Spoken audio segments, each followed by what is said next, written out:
जोराविया की हवाएं हमेशा से रहस्य समेटे रही हैं। प्राचीन कथाओं में कहा गया है कि देवताओं ने अपनी सांसों से इन तैरते द्वीपों को आकार दिया था। जो भी इंसान हवा को वश में करने की कोशिश करता, उसे अपनी आत्मा की कीमत चुकानी पड़ती थी। मिराग्लेन का एक युवा आकाशक रोबेर रायन वेरो इन कहानियों पर कभी विश्वास नहीं करता था, लेकिन एक दिन जब उसने ग्रैंड एरिना की धूल रायन के हाथ में जैसे ही एटर्निस का पंख आया, हवा में एक अजीब सा बदलाव महसूस हुआ। आसमान जैसे खुद सांस लेने लगा, रंग मुड़ने लगे, नाचने लगे, मानो कोई अदृश्य चित्रकार उन्हें ब्रश कर रहा हो। भीड़ ने हैरानी से सांसें रोक ली। उसी पल एक हल्की सी फुसफुसाहट ने तूफान का रूप ले लिया, एक ऐसी गर्जना जो कभी खत्म नहीं होने वाली थी।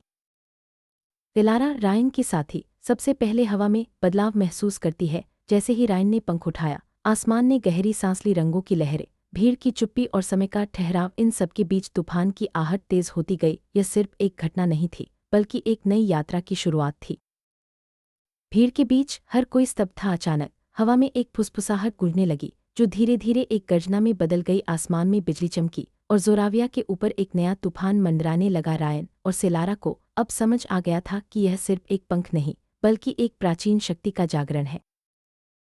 जोराविया के तैरते नगरों से दूर एक रहस्यमय किला था, तूफान किला। ये किला काले कांच और गरजते पत्थरों से बना था और हमेशा बिजली की चपेट में रहता था। इसके स्वामी लॉर्ड वार्थुल को जैसे ही पंख के जागने की खबर मिली, उसकी आंखों में लालच चमक उठा। उसने घोषणा की, हवाएं सिर्फ मेरी आज्ञा मानेंगी, और तूफान के दिल में छायाएं जाग उठी। रायन और सिलारा ने करेत के तैरते द्वीपों की ओर भागना शुरू किया। यहाँ बादलों से पेड़ उगते थे और धुंध की नदियां गहराइयों में बहती थी। हर द्वीप पर फर्स्ट विंग की झलक मिलती थी, वही दिव्य ऊर्जा जो जोराविया को जीवित रखती थी। उनके मार्गदर्शक केल ने उन्हें पंख की शक्ति को साधना सिखाया, हवा को मोड़ना, बयार से बात करना और डर के पार उड़ना। विंगफॉर्जर ने रायन और सिलारा को सिखाया कि पंख की शक्ति से हवा को कैसे मोड़ा जा सकता है। वे हवा से संवाद करना सीखते हैं, डर को पार कर उड़ना सीखते हैं। हर द्वीप पर वे अपनी शक्ति को और मजबूत करते हैं और जोराविया की रक्षा के लिए खुद को तैयार करते हैं। रेत के पार क्रिस्टल वेस्ट एक कांच का रेगिस्तान था, जहां गूंजती आवाजें पागल कर देती थी। कहा जाता है, जो वहां ज्यादा देर सुनता, कोई आत्माओं की चीखें सुन पागल हो जाता। यही रायन की इच्छाशक्ति की असली परीक्षा हुई। उसके सपनों में अतीत और भविष्य की झलकें टकराईं। सिलारा का विश्वास डगमगाया, क्योंकि पंख अब भारी और रहस्यमय हो चला था।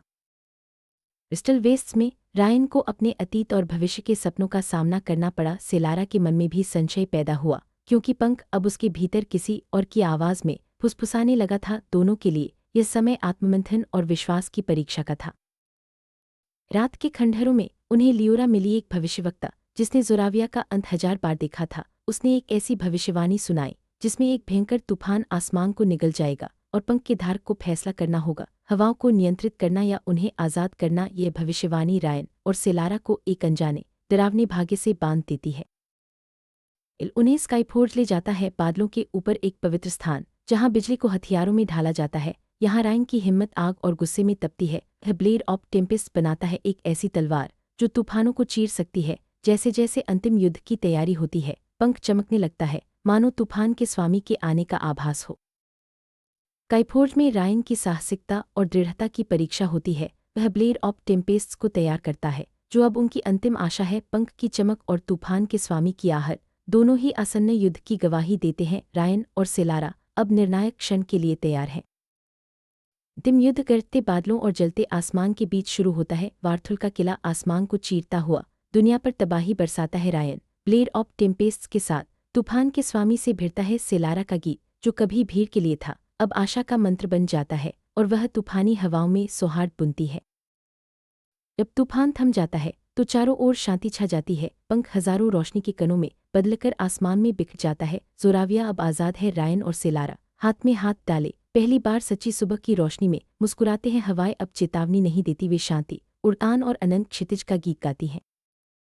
पीढ़ियों बाद स्काई डांसर्स की कहानी बच्चों को तारों भरी रातों में सुनाई जाती है। वे बहादुर जिन्होंने तूफान को वश में किया और हवाओं को आज़ादी दिलाई। कभी कभी जब सुबह से पहले हवा झिलमिलाती है, लोग कहते हैं कि वे 2 आकृतियां बादलों में नाचती देख सकते हैं, हमेशा के लिए उस आकाश से बंधी जिसे उन्होंने बचाया था।